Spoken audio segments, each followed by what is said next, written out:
Representantes o responsables. RCR presenta El Radar de los Barrios, una producción nacional independiente de María Llanes, certificado número 21846, para dar cumplimiento al artículo 14 de la Ley de Responsabilidad Social. El radar está encendido en los barrios. Toma la radio para hacerse eco de los que no tienen voz, planteando problemas y soluciones. Es el radar de los barrios. Las comunidades se organizan más allá de los colores políticos porque saben que la polarización es una trampa. El radar de los barrios, con las verdades que el gobierno evade y que otros ignoran. Comienza el radar de los barrios con Evelyn Martínez y los voceros de las comunidades del país. Que la calle no calle, el barrio está en la calle reclamando sus derechos. Que la calle no calle, la calle es la esperanza que alimenta nuestro empeño. Buenos días, Caracas. En nombre del Radar de los Barrios y de RCR reciban un afectuoso y vigorizador saludo, deseando que este día sea lo mejor para todos ustedes. Recuerda, calma en tu vida, paz en tu alma y amor en tu corazón. Siempre con la fe puesta en Dios, iniciamos este programa, como ustedes saben, Radar de los Barrios, detectando problemas, promoviendo soluciones. Y precisamente hablando de problemas, hay un problema que está muy profundizado, digamos que el problema se ha agudizado en todo el país y es el problema de los servicios públicos, entre ellos el servicio del agua potable. Para esto vamos a conversar desde ya con la coordinadora de la Red de Mujeres por el Agua, la arquitecto Glenis González. Arquitecto, bienvenida a Radar de los Barrios. Buenos días. Hola Andrés, buenos días. Un abrazo para Evelyn también. Muchas gracias, se los daremos de aquí. Si lo está escuchando ya lo recibió. Seguro. Bueno, queríamos conversar con usted porque el problema del agua se ha extendido a todo el país y bueno, en los municipios, en las parroquias de mayor altura, la gente tiene hasta un mes, 2 meses sin el servicio de agua. Hasta hace poco se veían cisternas que se convirtieron después en un negocio. ¿Qué tiene que decirnos de esto y cómo la red de Mujeres por el Agua contribuye a tratar de resolver o de alguna forma presentar propuestas para esto? Bueno, tal cual como describes, el colapso de los servicios públicos es un problema que nos afecta a todos en general, pero desde la Red de Mujeres por el Agua, el problema central que pretendemos atender es la ausencia de data correspondiente a la prestación de los servicios. La realidad es que lo que se conoce como regularidad, distribución y saneamiento del servicio de agua, pues no tiene ninguna información. No sabemos realmente qué es lo que está pasando y por qué es que en nuestras llaves de nuestros hogares no está llegando ni una gota de agua, como bien tú dices, en sectores desde hace más de 2 meses, pero hay sectores que tienen años que no reciben agua por la tubería. Entonces, tanto la población como las autoridades responsables con respecto a la desmejora que esto representa sobre la calidad de vida, especialmente en las mujeres, ya que se ha configurado un patrón diferenciado e injusto de acceso al servicio. Esa es la gran brecha que existe y la diferencia, ya que en Latinoamérica las mujeres se encuentran calificadas como uno de los grupos más vulnerables afectados por el colapso de los servicios. Y esta brecha de género en lo laboral y en lo económico no se encuentra solventada, es la realidad y hay que decirlo. A esto se le suma que culturalmente son los hombres quienes asumen la responsabilidad de proveer económicamente a la familia y son las mujeres, en contraposición, que se quedan en casa responsabilizándose por las labores del hogar, la crianza de los niños, el cuidado de los enfermos. Dadas estas condiciones, son las mujeres quienes se mantienen la mayor cantidad del tiempo dentro del hogar y quienes gestionan el recurso hídrico. La irregularidad o ausencia total del servicio impacta negativamente sobre su calidad de vida y sobre las dinámicas familiares, siendo la mujer entonces quien asume la tarea de buscar y recolectar el preciado líquido fuera del hogar. Es por esto que nos motivamos a consolidar entre un grupo de expertos en varios temas este programa de formación que iniciamos en el año 2020 desde el proyecto Monitor Ciudad, que es un observatorio de servicios públicos donde se evidencia que el servicio que más nos afecta es el agua, por supuesto, es un líquido vital. Entonces, entre las fallas de los servicios, en el contexto además de la pandemia que estamos atravesando por el virus COVID, se han creado grandes presiones sobre las mujeres en las zonas populares. En cada salida de búsqueda de las mujeres pues empeoran las condiciones porque tienen que hacer las colas para tomar el agua de estas cisternas que tú mencionas y además no tienen la cantidad de dinero para poder pagar las cisternas. Tienen que reunirse entre varias familias para poder pagar una cisterna que apenas le dura, digamos, alrededor de una semana, lo más restrictivo posible para el uso del Vitalic. Entonces, estas y varias otras razones son las que nos motivan a facilitarle herramientas, brindarle herramientas a mujeres que viven en sectores populares e incluso en urbanizaciones para que conozcan cuál es la real problemática de mano de expertos y se motiven a hacer las denuncias pertinentes. Estamos conversando con el arquitecto Glenis González, coordinadora de la Red de Mujeres por el Agua. Y quizás ya no respondiste la pregunta. Un oyente preguntaba a través de la red de RCR, Mujeres por el Agua. Y yo también preguntaba por qué el nombre Mujeres por el Agua y si ahí estaban incluidos también los hombres, pero ya no respondiste porque son las más afectadas y es un estudio, o sea, es algo científico, no es empírico, no es una hipótesis, sino que está demostrado en Latinoamérica que eso está sucediendo. Pero allí en ese red de Mujeres por el Agua, es una curiosidad, también participan hombres. Sí, porque la realidad es que el colapso de los servicios nos afecta a todos, tanto mujeres como hombres, tanto a personas de la tercera edad como a niños y adolescentes. De hecho, vemos muchos niños que tienen que dejar de jugar y dejar de distraerse para cargar el agua y llevarla a sus hogares. Eso lo vemos en sectores populares, pero también en organizaciones vemos cómo son las mujeres las que están atentas de cuándo llega el agua y de alguna manera paralizan su vida laboral o paralizan el momento de tener que salir a hacer las compras para esperar que llegue el agua a sus casas y poder recolectar lo que necesitan. En el caso de los hombres, quienes también participan en la red de varias maneras, porque varios de nuestros expertos facilitadores son hombres, realmente el hombre tiene unos derechos que defender tanto como las mujeres, pero en este caso nosotros hacemos especial atención al empoderamiento femenino, al dictarle a las mujeres un taller que iniciamos justamente el día de mañana. Una de nuestras facilitadoras es Vanessa Vargas, ella es de la organización que tiene especial enfoque de género que se llama WeLab. El taller se llama Liderazgo Femenino. La idea es que las mujeres como cabeza de hogar comprendan que tienen derechos, que también tienen deberes y que su voz es tan valiosa como la de los hombres, que es importante que realmente su voz se haga sentir, que se visibilice el problema a través de una madre, de una abuela que no tiene agua para cocinar, que no tiene agua para atender a los enfermos que pueda tener en su hogar. De esto se trata. Por esto, sin duda, la red está abierta a que los hombres también participen, pero se le da un especial tratamiento a el enfoque de género, donde se les da herramientas sobre el liderazgo femenino, cuán importante es hoy en día y sobre todo en esta época electoral que estamos atravesando en el país, unas próximas elecciones en el mes de noviembre, decirle a todas esas mujeres, tanto en urbanizaciones como en sectores informales, que vienen desde hace rato luchando por defender el derecho humano al agua en sus sectores, que son unas lideresas, que tienen todo el contenido, que tienen toda la herramienta para que ellas sean líderes en sus sectores y que pueden aspirar, quizá no para este año, para años próximos pueden aspirar a un cargo gubernamental, ¿por qué no? Para que sean realmente una voz de incidencia en las políticas públicas. De eso se trata la Red de Mujeres por el Agua.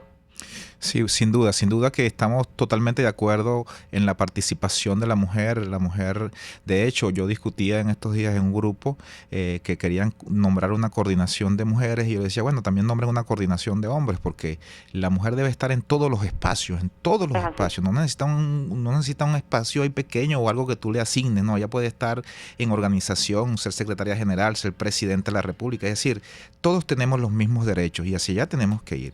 Entonces, hacías decías algo muy acertado, que es que los niños, lo vemos, yo vivo en la parroquia La Vega y veo a diario niños con pinitas de agua, poncheras, tobos, con carruchas improvisadas tratando de llevar tobos que ni siquiera ellos pueden llevarlos. Eso ha sido una calamidad para la gente.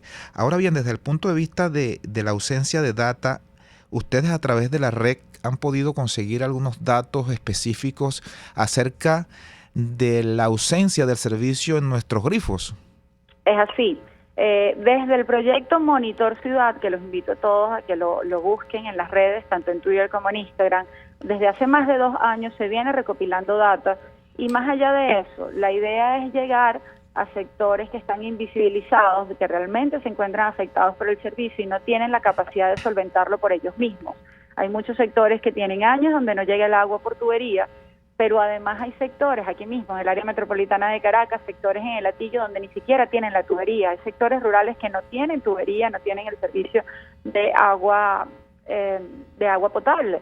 Es por esto que nos hemos dado la tarea de recabar una data considerable para conocer cuáles son esos sectores que presentan mayor problema, cuáles son esos sectores, cómo llega el agua, la frecuencia en la que llega y la calidad del agua, que es tan importante. Una vez que nuestros monitores, que los llamamos, todas estas personas que se encuentran identificadas con el proyecto y hacen sus denuncias, nos dirigimos hasta estos sectores afectados para medir, gracias al laboratorio de la Universidad Central de Venezuela, para medir la calidad del agua, ver qué cantidad de partículas se encuentran presentes en el agua que sean dañinas y cuáles no. Y de esta manera poder tener una información precisa y decirle a los ciudadanos que el agua que están consumiendo no es óptima para su salud, o decirles que es una agua que se puede mejorar y cuál es el tratamiento que se le puede dar.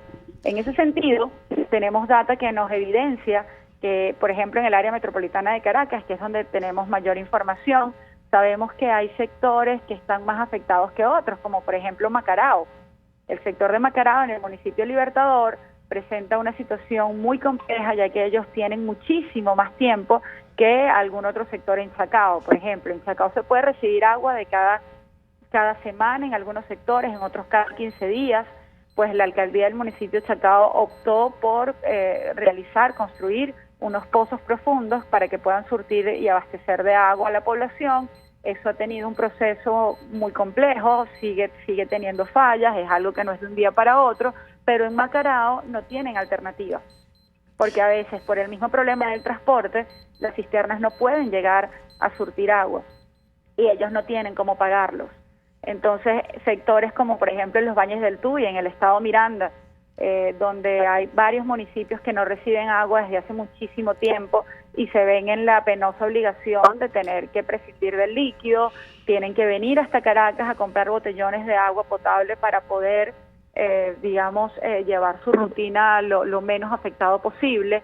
También tenemos conocimiento de sectores, por ejemplo, como el municipio Carrizal en los Altos Mirandinos, que no reciben agua, es uno de los sectores más afectados de ese sector. Entonces, teniendo toda esta información, gracias a la data que nos suministran los ciudadanos, respondiendo una encuesta.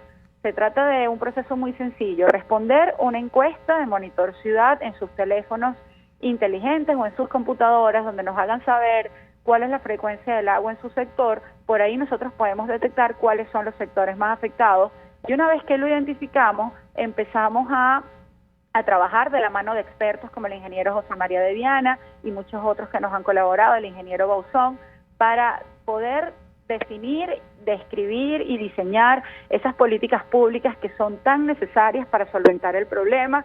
Desde ya podemos ir trabajando en la organización comunitaria, que es fundamental, pero el día de mañana, cuando logremos el Estado de Derecho que nos merecemos, poder contar con un sistema de infraestructura que realmente abastezca a todas estas zonas que tanto lo necesitan. Muy bien, pero aquí nos quedan 2 preguntitas. La primera, conozco de 2 parroquias en Caracas, la parroquia La Vega y la parroquia Antímano, que ante la ausencia del servicio de agua por tuberías, se han abastecido de manantiales. En La Vega y también en Antímano he observado que esos manantiales están muy cerca de donde está la torrentera de agua de lluvia, pero también donde están las torrenteras de aguas servidas.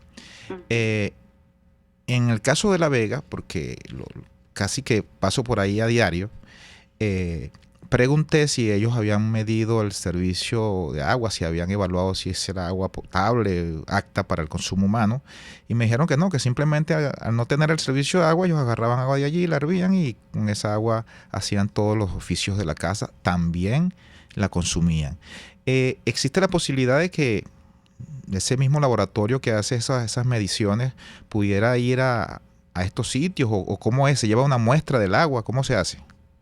Sí, bueno, ese es el gran riesgo y eso es lo que nos preocupa, y justamente por lo que tenemos que trabajar, es que la necesidad se antepone ante cualquier otro criterio. La necesidad de tener agua en mi hogar me hace poner de lado el riesgo de que esta agua esté en las condiciones realmente de consumo.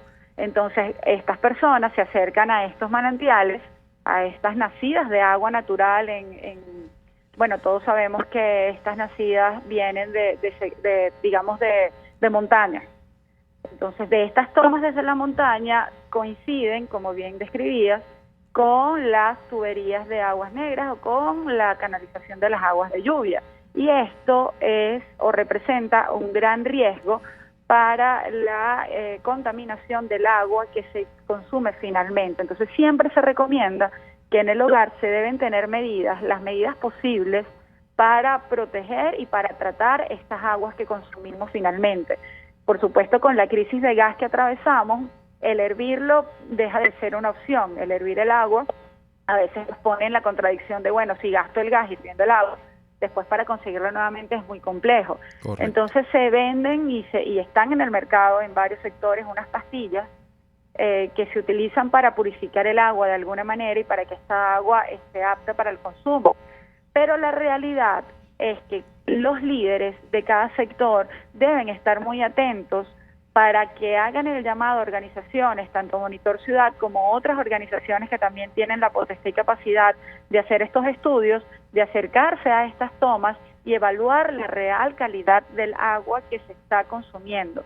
Si esta agua realmente es óptima, si esta agua pues realmente no se encuentra contaminada por las posibles tuberías de aguas negras cercanas, y en ese caso, una vez que se haya comprobado que el agua es óptima para el consumo humano, pues indicar cuál sería el tratamiento adecuado a las mismas.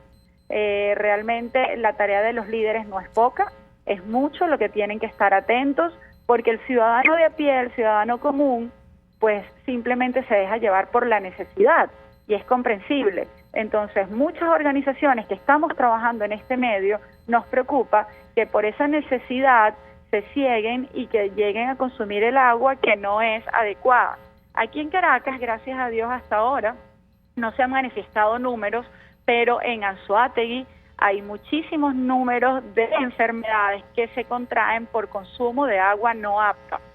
En el estado Anzoátegui, en el estado Sucre, hay muchas enfermedades que realmente están proliferando, enfermedades que ya se habían erradicado, pues hoy en día están volviendo a la palestra, lamentablemente, porque el agua que se está consumiendo no tiene las condiciones de consumo. Entonces es importante que estemos muy atentos a esto y que llamemos a las organizaciones. Yo los invito a que contacten a Monitor Ciudad para hacer el examen necesario en alianza con el laboratorio de la UCB y hacer todos los procesos que estén en nuestras manos para verificar que esa agua sea apta.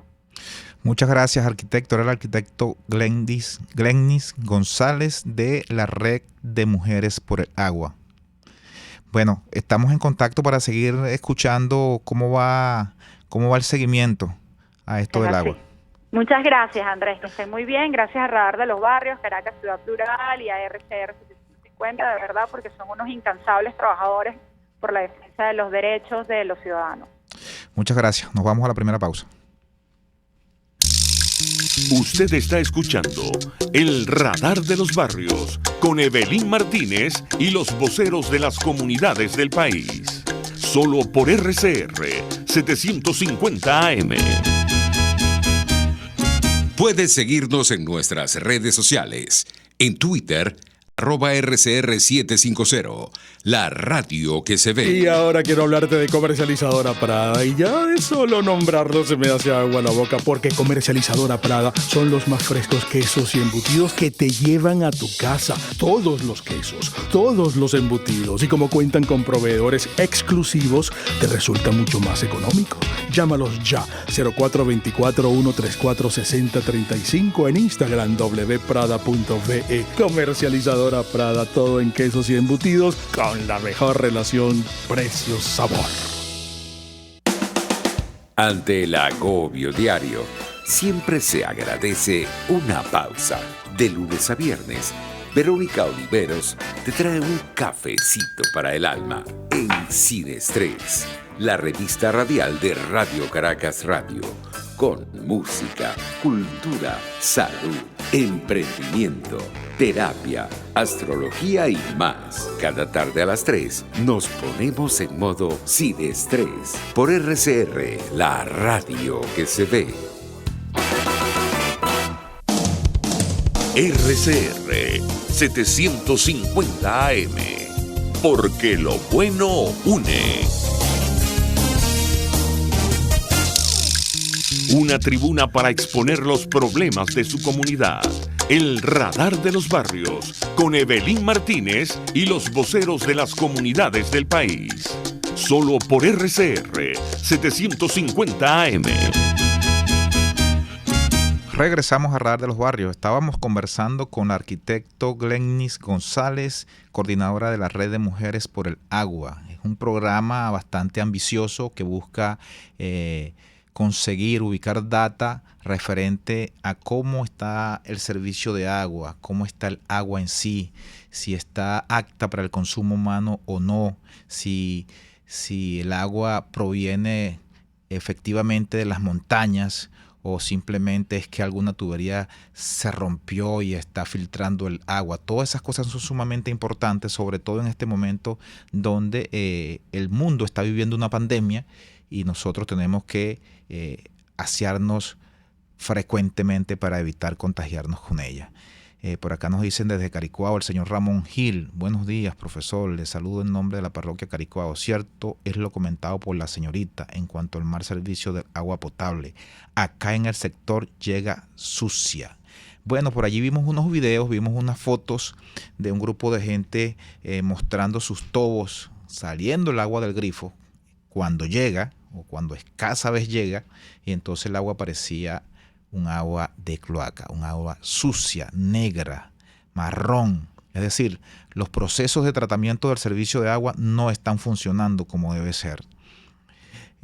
Y esto es un llamado quizás urgente a los que tienen el control del país, a las autoridades, para que tomen cartas en el asunto. Pero esto no se hace de un día para otro. Si usted deja que los servicios, que los sistemas se deterioren a tal punto donde ya no hay forma de hacerle mantenimiento porque simplemente se van a acabar de destruir, entonces usted está contribuyendo a que no haya calidad en el agua, a que no haya calidad en el transporte, a que no haya calidad en las vías públicas. Usted está contribuyendo a que la ciudad se convierta en un caos. Y por eso es que el 21 de noviembre debemos darle un parado a este caos. Bueno, también nos hablaba la arquitecto sobre que ellos buscan hacer un programa propositivo, educativo, abarcando quizás todos los niveles, pero además llevando también, advirtiendo, mejor dicho, a las comunidades acerca del peligro que corren una vez que se demuestra que estas aguas no cumplen con las medidas mínimas para ser consumida por el ser humano.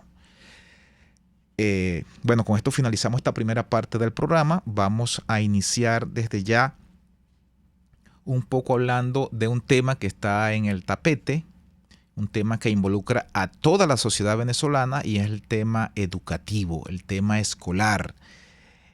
Tenemos previsto tener a una profesora, miembro de la Federación Nacional de Trabajadores de la Educación, pero ustedes saben cómo está el transporte en Caracas y con el sueldo que gana un educador, pues no tiene ni para comprarse una bicicleta, un patín. Tiene más o menos para medio comprar la comida de una semana. Así que tiene que buscar cómo sobrevivir con otras labores que no tienen que ver con su trabajo, con su alto trabajo, con su alta responsabilidad. Entonces escuchamos al presidente de la República decir que el 16 de este mes arranca la escuela. El 16 de este mes arranca el inicio del año escolar presencial. Nos ha dicho también que va a arrancar con la preparación de los representantes, con la preparación de los representantes y de los maestros para que comience el año escolar. Yo soy educador, yo he dado clases en varios colegios públicos de Caracas, colegios nacionales y distritales.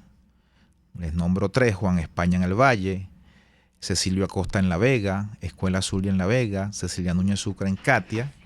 Y esta experiencia me lleva a decir o a pensar cuáles son las características para que pueda empezar las clases como deben ser. Es decir, la pregunta es, ¿hay condiciones para iniciar un año escolar? ¿Por qué no lo hicieron antes? Para que nos responda esta y otras interrogantes que surjan en el camino, ha llegado a nuestro estudio nuestra invitada del segundo corte, la profesora Yolanda Gil. Ella es miembro de la Federación Nacional de Trabajadores de la Educación, FENATEC, y bueno, es una dirigente social y dirigente gremial, quien, bueno, ya la van a escuchar, tiene un verbo bastante importante que nos gustaría escuchar acá y que nos va a dar unas respuestas muy contundentes acerca de todas estas preguntas. Profesora Yolanda, bienvenida a Radar de los Barrios. Buenos días, estimados oyentes. Bueno, aquí estoy para hablar en relación de las actividades escolares presenciales y de todo lo que está aconteciendo en relación a nivel educativo. Sí, la profesora ha llegado sudada porque, como les decía, aquí el transporte está bastante complicado, las calles. Bueno, tenemos una mina de problemas en Caracas. Sin embargo, aquí está cumpliendo con su promesa de venir al programa del día de hoy para iluminarnos acerca de esto del año escolar. Bueno, el presidente ha dicho que arranca el año escolar el 16 de septiembre, ha dicho que arranca con una preparación de los representantes y de los maestros, y que sería un programa 7x7, es decir, los días, igual que los días económicos, 7 días de clase, 7 días en su casa. Ahora, profesora, desde el punto de vista de nosotros los educadores, en este caso de usted, que es nuestra invitada de hoy, ¿están las condiciones dadas para comenzar un año escolar efectivo? No, las condiciones no están dadas debido a que tenemos una variante llamada Delta. Es una variante que ha sido como más fuerte. Las condiciones a nivel estructura de los colegios pues tampoco están aptos. Tenemos tanto tiempo sin estar en una institución, sin recibir a los niños, y pues no tenemos los recursos necesarios para volver a atender una población estudiantil. Y debido a la variante, al que el presidente, el ingenuo presidente, dijo que para el 4 de octubre los niños retomaban los colegios, las actividades presenciales, pues yo pienso que no debería ser. ¿Por qué? Porque esto es una responsabilidad muy grande, recibir una población estudiantil arriesgándose que se nos contagie debido a que los niños pues o estudiantes no van a tener esa precaución de estarse protegiendo, de estar aislados de los demás, mantener una distancia. Otra cosa, pues los docentes no se van a mantener en aula durante 6 horas, ellos tienen su necesidad. ¿Y quién vela por el bienestar y la seguridad del estudiantado durante ese tiempo? La bioseguridad. Los niños no tienen esa retención para estarse cuidando de no quitarse el tapaboca, de no hablar con el compañero, de no acercarse a los que están alrededor de él. Entonces, a mí me parece que es una irresponsabilidad del gobierno, del presidente, llamar a clase teniendo una variante que está muy latente y que es riesgoso. Entonces, bajo la responsabilidad de él, va a haber ese ingreso a clases presenciales, pero la responsabilidad la va a tomar es él y los padres y representantes que asuman esa responsabilidad de mandar a sus hijos a clase sabiendo la situación que tenemos a nivel de salud. Es la profesora Yolanda Gil de FENATEC. Les dije que tiene un verbo bastante vehemente y nos gusta pues porque eso significa que está enamorada de su profesión, que es la educación, pero que considera, que conoce que no hay condiciones para asistir a un año escolar. El presidente ha dicho también que para el mes de octubre ya va a tener vacunado a todos los niños.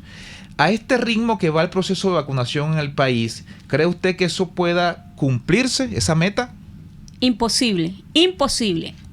También me enteré que la vacuna que van a poner a los niños va a ser la vacuna cubana. Nosotros no estamos bien seguros en relación a esa vacuna. No estoy de acuerdo en que eso se haga, porque no sabemos en qué condiciones puede provocar a nuestros estudiantes. Sobre todo porque parece que no está demostrada científicamente, ¿no? No está demostrada científicamente. Sí.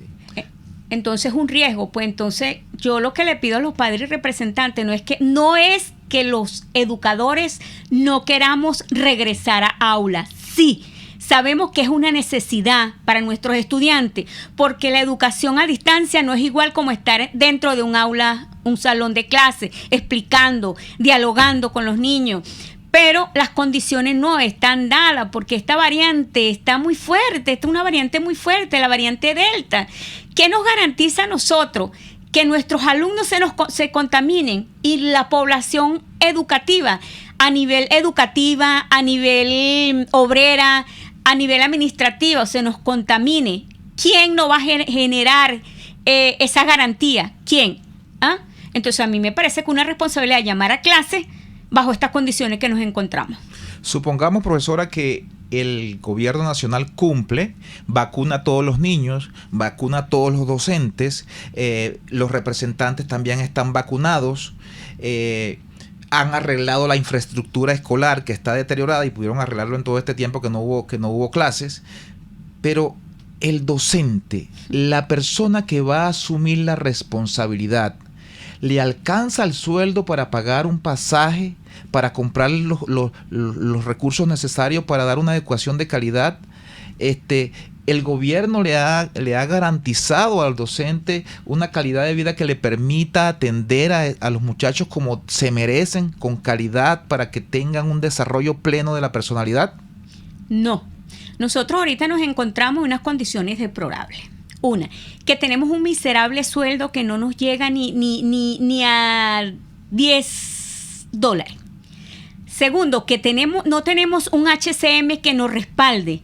Tampoco tenemos un servicio funerario que nos respalde a nuestra familia, a nosotros. No, de verdad no nos consideramos lo suficientemente satisfechos a nivel laboral, porque el gobierno lo que nos ha hecho es llevar a la destrucción laboral, a la destrucción laboral en el sentido salarial. No contamos con ninguno de esos recursos.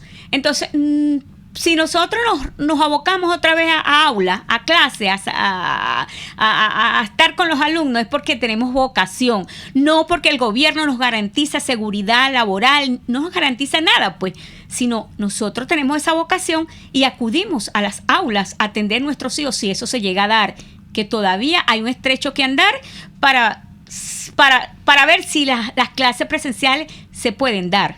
Porque tenemos que estar bien seguros, ver la tasa de contagio que hay. Si es una tasa muy alta, no podemos regresar a clase con nuestra población estudiantil. Tenemos que cuidar esa población, que es el futuro de mañana.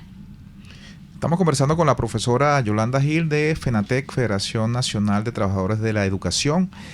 Nos ha dicho claramente que no están negados a cumplir con su alta responsabilidad con el país, que es educar, que es una educación de calidad presencial. De hecho, ha dicho acá que le gusta dar su clase presencial. Sin embargo, si no hay condiciones para llegar al colegio, si no hay condiciones de infraestructura, si no hay condiciones, sobre todo en este caso de la vacunación contra esta pandemia mundial, bueno, si es una pandemia es mundial, valga la redundancia entonces,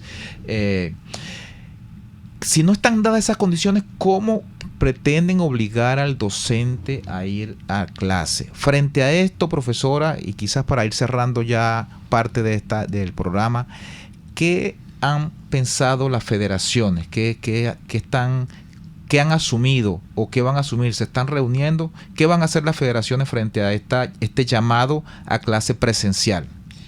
La federación se está reuniendo constantemente.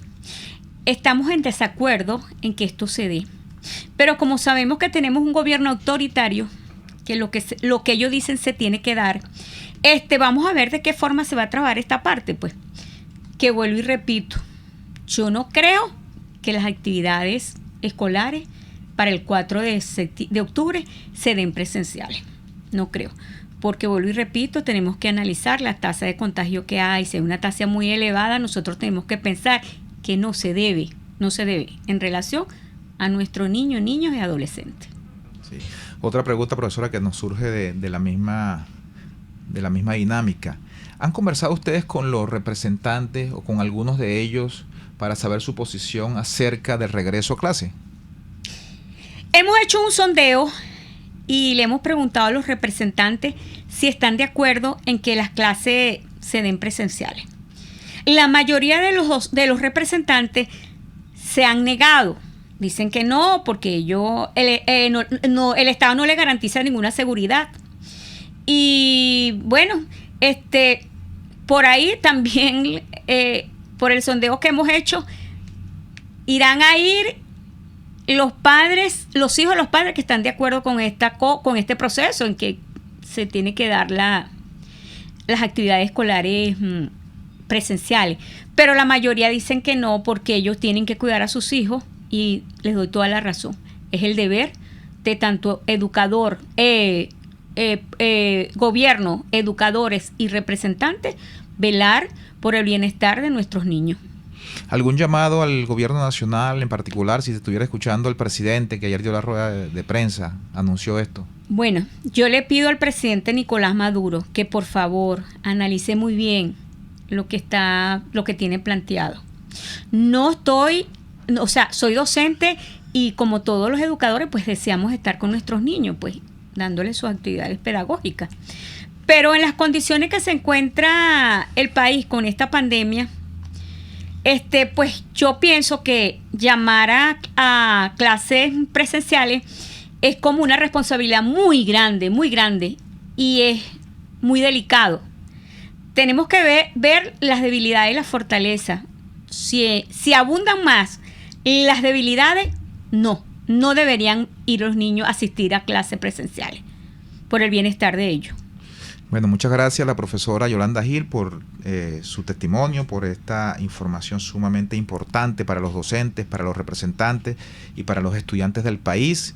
Hemos llegado al final de nuestro programa por el día de hoy. Trabajamos para ustedes en la dirección general Jaime Nestares, en la gerencia de producción Wilix Arcaya, en la producción del sonido José Gregorio González, en la producción del programa Yelixa Onis, y quien habló para ustedes en el día de hoy, Andrés Bello. Esto fue Radar de los Barrios, detectando problemas, promoviendo soluciones.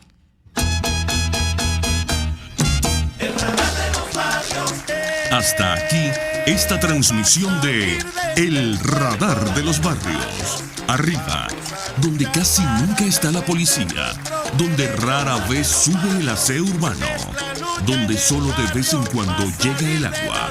Allí sigue encendido el Radar de los Barrios, la tribuna de los que se atrevieron a construir soluciones olvidándose del sectarismo político, porque todos somos venezolanos.